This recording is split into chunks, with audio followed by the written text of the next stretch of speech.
The fracturing right?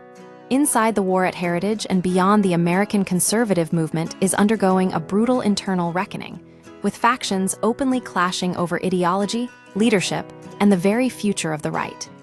Recent events at the Heritage Foundation, a leading conservative think tank, have exposed deep fissures, but the conflict extends far beyond one institution. This isn't a temporary dispute. It's a symptom of a deeper realignment, driven by generational shifts, the waning influence of traditional leadership, and the normalization of extremist ideas.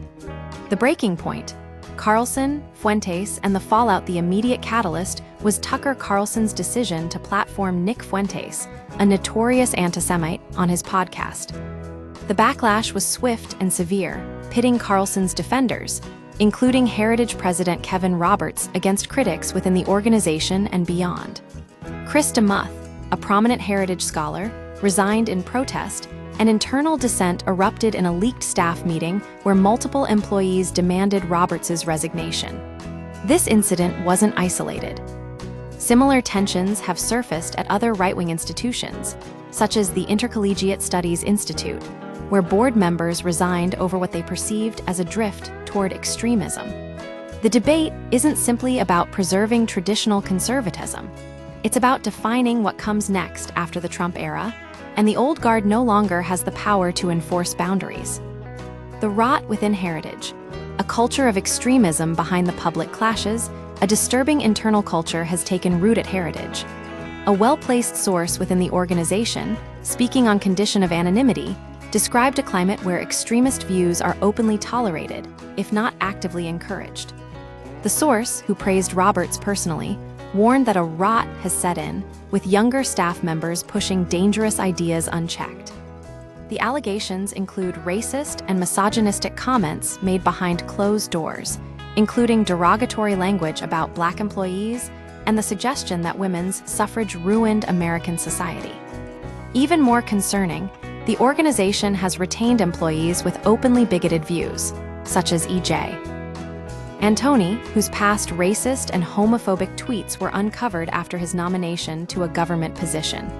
Heritage denies these claims, calling them defamatory, but the evidence suggests a deeper problem. The organization's tolerance for extremism extends beyond individual cases, reflecting a broader shift in the movement. The normalization of extremism.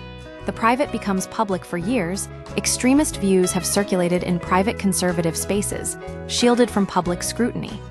But the Trump era has shattered those barriers, bringing once unspeakable ideas into the mainstream. Discussions about race, gender, and religion that were once confined to back channels now dominate public discourse. This shift is particularly evident on the issue of anti-Semitism. Older conservatives often view Jews as a model minority, while younger activists are increasingly skeptical of U.S. support for Israel and suspicious of Jewish influence in American politics. This generational divide has fueled internal conflicts, with younger conservatives pushing for more radical positions. The result is a movement where extremist views are no longer whispered in private, but openly debated in public forums. The line between the hard right and the mainstream has blurred, making it increasingly difficult to distinguish between legitimate debate and outright bigotry. The generational divide and the future of the right, the fracturing of the right, is not merely a dispute over policy. It's a generational clash over identity and ideology. The older guard clings to traditional conservatism, while younger activists embrace more radical positions. The Trump era has empowered these younger voices, giving them a platform to challenge the old guard and reshape the movement in their image.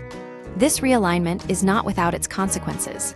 The normalization of extremism has alienated moderate conservatives and fueled internal conflicts. The right is now at war with itself, with no clear path to reconciliation. The future of the movement remains uncertain, but one thing is clear: the old rules no longer apply. The conservative movement is undergoing a fundamental transformation, and the outcome will determine the future of American politics for decades to come. The war at Heritage is just the beginning.